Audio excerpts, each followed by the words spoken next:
Iran waxay duqaysay dhulka Pakistan si la mid ah weerarada cirka ah ee ay hore uga fulisay dhulalka Iraq ee Kurdistan iyo Suuriya laakiin Pakistan ma aha Iraq iyo Suuriya waa wadan xoog leh runtii Pakistaaniyiintu way u jawaabeen oo waxay ku yiraahdeen Tehran haddii aad kor u kacdo waan kici doonaa laakiin Shiinaha ayaa si degdeg ah u soo farageliyay maadaama labada dalba ay xulafadooda yihiin waxaan halkan idinkugu soo gudbinaynaa qisada dhacday iyo dhaawaca qotada dheer ee soo kala dhex galay labada dal ee muslimka ugu awooda badan dhinaca nukliyeerka iyo macluumaad kale oo ay dhici karto inaadan ka ogeyn cilaaqaadka labada wadan ee nala sug faahfaahin gundheer xuska dilkii Qaasim Suleymani oo uu Mareykanku ku khaarijiyay gudaha Iraq ayaa waxa isugu soo baxay dad badan oo reer Iran ah oo ay horkacayeen ilaalada kacaanka si ay u xusaan ninkii labaad ee Tehran astaanta u ahaa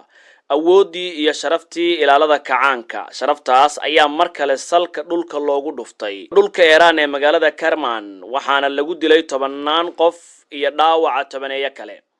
ilaalada kacaanka ayaa si toos ah ugu eedeeyay Israel inay fulisay weerarka waxaana yiraahdeen waan ka jawaabi doonaa waxayna u jawaabeen ku dhawaad qof kasta marka laga reebo Yahuuda iyagoo u duulay magaalada Idlib ee Suuriya oo ay ku duqeeyeen sida ay warbixintooda ku sheegeenna ahayd goob ay ku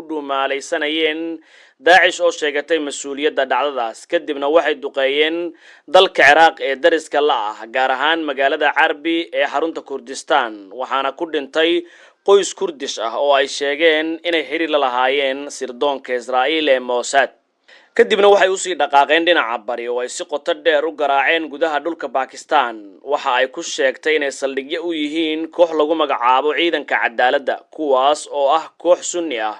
oo Balujistan ah taas oo macnaheedu yahay inay ka tirsan yihiin wadaniyada Baaluushka oo leh dhul qayb ahaan kala raacsan Pakistan iyo Iran hal qof ayaa la dilay sida Islamabad ku dhawaaqday 3 gabdhood oo kalena waa la dhaawacay laakiin Pakistan ayaa sidoo kale tiri manihin Iraq iyo Suuriya tanina waxay xadgudub ku tahay madax banaanideena sidaas darteed waxay u yeertay safiirkeedii Tehran Iran ayaa go'aansatay inay ka jawaabto waxayna si qoto dheer u weerartay xarumaha iyo saldhigyada ciidamada xoreynta Balujistan waxayna bartilmaameedsadeen haweenka iyo carruurta Baluushka iyagoo intaas ku daray in Pakistan ay u baahan tahay sharaxaad ku aadan weeraradan sidaas darteedna uu dhacay khilaafkii ugu khatarta badnaa taariikhda labada wadan qofkii aan aqoon labadan wadan wax badan ayaa ku hoos jira oo ka weynaan kara inay dagaalamaan si wax badan aad u fahamtidna waxaan u baahannahay inaan bariga u sii gudubnaa qisada labada wadan waa sheeka qulubta dad badan ka buuxdo sida dhulka caanka ah xiriirka Pakistan iyo Iran waxa uu ahaa mid wanaagsan markii Pakistan ay xornimada ka qaadatay Hindiya iyo Ingiriiska sanadkii 1947 iyadoo Tehran ay ahayd tii ugu horeysay ee aqoonsata dawladaha Islaamka oo ay safiirana isdhaafsadeen balse taasi waxay ahayd waqtigii Shaahi Iran oo doonayay inuu nafsad ahaantiisa iska dhigo khaliifka muslimiinta halkii uu ka ahaan lahaa khaliifka Iran oo qura sanadkii 1979 waxa dalka Iran ka talinayay maamul kaas oo sheegay inuu matalo Shiicada iyo cidda ka mas'uulka ah adduunka waxaana la ogyahay in Pakistan ay tahay dal weyn oo Sunni ah sidoo kale xulafada ugu dhow adduunka ee Sacuudiga Iran ta cusubna waxay ahayd tii ugu horeysay ee la dagaalanta boqortooyada Sacuudi Carabiya marka xaaladdu waxay noqotay mid kacsan xiriirka labada dal ayaa dib ugu soo noqday mid degan gaar ahaan tan iyo markii uu mid kastaaba isbahaysi la galay Shiinaha oo kobcay isla markaana yeeshay awood weyn balse Iraaniyiintu waxay door bideen inay la macaamilaan Hindiya halkii ay Pakistan la macaamili lahaayeen waxaana la wada ogsoon yahay inay jirto cadaawad u dhaxaysa Islamabad iyo Delhi ama Hindiya iyo Pakistan gobolka Baluushka waxa uu ku yaalaa labada dal balse waxa uu kaga duwan yahay gobolka Kurdistan ee dhaca Iran Iraq iyo Turki in loo arko gobolkan mid midaysan oo leh hadaf oo qura Tehran waxay hubaysay koox booliis ah oo lagu magacaabo Balujistan Incitement Army halka Islamabad ay taageerto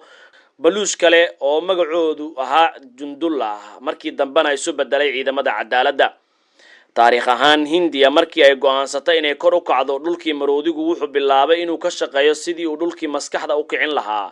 iyada oo lagu marmarsiyoonayo muran xuduudeed iyo xakamaynta shiinaha ee kooxo iyo ururo asal ahaan hindi ah in labada dal ay ku dagaalameen sida shiinaha iyo hindiya iyada oo dagaalku sii ballaaran laakiin cadaawad weyn ayaa soo hartay taas awgeed Beijing waxay bilowday inay ka shaqeyso sidii ay u taageeri lahayd Islamabad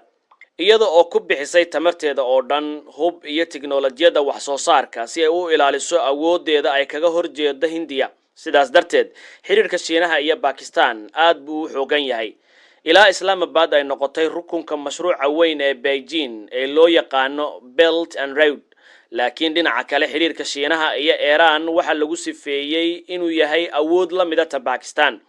Shiinuhu waxa uu ka mid ahaa dalalkii la tartamayay xitaa kuwa ugu weyn gaar ahaan marka la eego iibsashada saliidda iyo gaasta Iiraaniyiinta ku dhawaad 8% tamarta ay Tehran soo saarto waxa cuna Shiinaha waxay ku dhow yihiin inay isku dhidib yihiin siyaasad ahaan iyo xataa ciidan ahaanba sidaas darteed Shiinuhu waxay leeyihiin miisaan weyn iyo ixtiraam ay labada dhinacba u hayaan hadda dhammaan waxay ku wajahan yihiin Beijing si ay u dejiyaan xaaladda sii xumaanaysa ee Iran iyo Pakistan waxaan intaas ku hakinaynaa tabinteena Tafaftir Media waxaad ku mahadsantihiin waqtigiina waxaan idinka filaynaa inaad nagu xirnaataan inta ka horeysana waa Abubakar Maxamed oo idin leh nabad iyo warsan